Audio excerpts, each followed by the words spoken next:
डोडा की बात करें, डोडा शहर में ट्रैफिक जाम की समस्या दिन ब दिन गंभीर होती जा रही है। फुटपाथों पर अतिक्रमण और मेन सड़कों पर अनियंत्रित पार्किंग के कारण रोजाना हजारों वाहन जाम में फंस जाते हैं। ऑटो रिक्शा और गलत तरीके से खड़ी गाड़ियां सड़क का बड़ा हिस्सा घेर लेती हैं, जिससे कि स्कूली बच्चों, कर्मचारियों और आम लोगों का सुरक्षित आवागमन मुश्किल हो गया है। स्थानीय निवासियों का कहना है कि उन्होंने ARTO डोडा, ट्रैफिक पुलिस, नगर निगम, SSP और DC से कई बार शिकायत की, लेकिन अभी तक कोई भी ठोस कदम नहीं उठाया गया।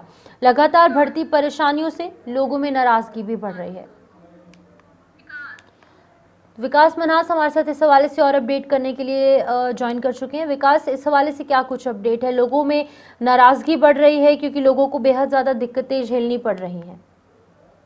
देखिए शिपन, बिल्कुल काफी लंबे समय से यहाँ के लोग जो है, यहाँ की एडमिनिस्ट्रेशन हो या फिर ARTO डोडा से हो या फिर ट्रैफिक विभाग से, लगातार इस तरह से अपील कर रहे हैं कि कम से कम जो जाम लगता है, ट्रैफिक जाम, यानी कि सड़कों पर जो गाड़ियां खड़ी होती है या फिर फुटपाथ पर, या फिर जिन लोगों ने फुटपाथ पर कब्जा कर दिया है, तो ऐसे में लोगों के लिए चलने के लिए बिल्कुल भी जगह नहीं है, तो उसे खाली कर दिया जाए। लेकिन म्युनिसिपैलिटी का ये एरिया होने के बावजूद भी इसी तरह की दिक्कत काफी लंबे समय से लोगों को देखने को मिल रही है। वैसे में जो मल्टी कार पार्किंग का यहाँ पर काम चल रहा है, और उसकी वजह से भी लोगों को कई घंटों तक जाम में फंसना पड़ता है, या फिर जो एम्बुलेंस यहाँ से गुजरती है GMC हॉस्पिटल के लिए, कई बार उन्हें भी रुकना पड़ता है। तो काफी लंबे समय से ये तमाम चीजें जो है देखने को मिल रही है, और प्रशासन जो है इसे नजरअंदाज कर रहा है, और जिसकी वजह से चाहे फिर लोग जितने भी सीनियर सिटीजन हो, चाहे लोग बाजार में आते हैं, उन्हें जो है चलने के लिए कोई भी रास्ता नहीं मिलता है, और कई बार गाड़ियां जो है इन्हें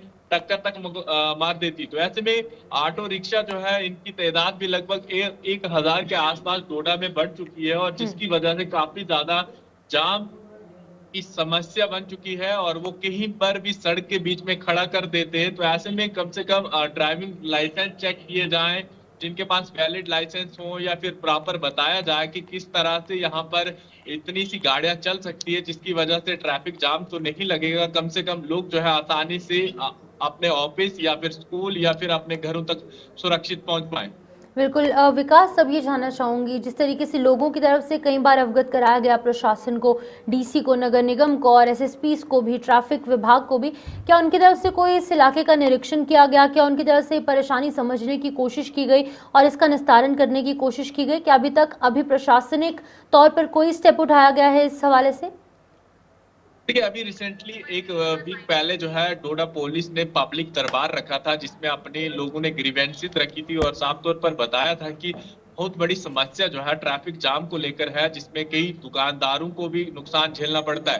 दुकानों के सामने गाड़ियां खड़ी हैं, या फिर फुटपाथ पर जो कब्जा कर दिया गया है, जिन लोगों ने रेडीज लगाई हैं, या जो लोग यहाँ पर आकर अपनी फड़िया वगैरह रखी है, ये तमाम चीजों जो तमाम लोगों ने कब्जा कर दिया है। तो कम से कम इसे हटाया जाए, और सड़कों के साथ साथ फुटपाथ भी साफ हो, ताकि डोडा सिटी जो पहचान है उसकी पहचान बनी रहे, और ऐसी कोई समस्या ना हो जिसकी वजह से लोगों को एक्सीडेंट का कारण जख्मी होना पड़े, या फिर इस तरह की कोई समस्याओं से निकलना पड़े। ठीक है, ओके विकास, बहुत बहुत शुक्रिया तमाम जानकारी देने के लिए। तो डोडा के लोग परेशान हैं क्योंकि ट्रैफिक की जो सुचारू चलन है, या फिर बाकी अगर हम बाकी चीज़ों की बात करेंगे तो लोगों को दिक्कत पेश आ रही है, छोटे बच्चों से लेकर बुजुर्गों तक और महिलाओं तक। और कई बार ऐसी स्थिति उत्पन्न हो जाती है कि एम्बुलेंस भी जो है इस बीच रोड में फंस जाती है, जिसकी वजह से अक्सर इस तरीके के बड़े हादसे पेश आते रहते हैं और एक्सीडेंट्स भी आए दिन वहाँ पर देखने को मिलते हैं।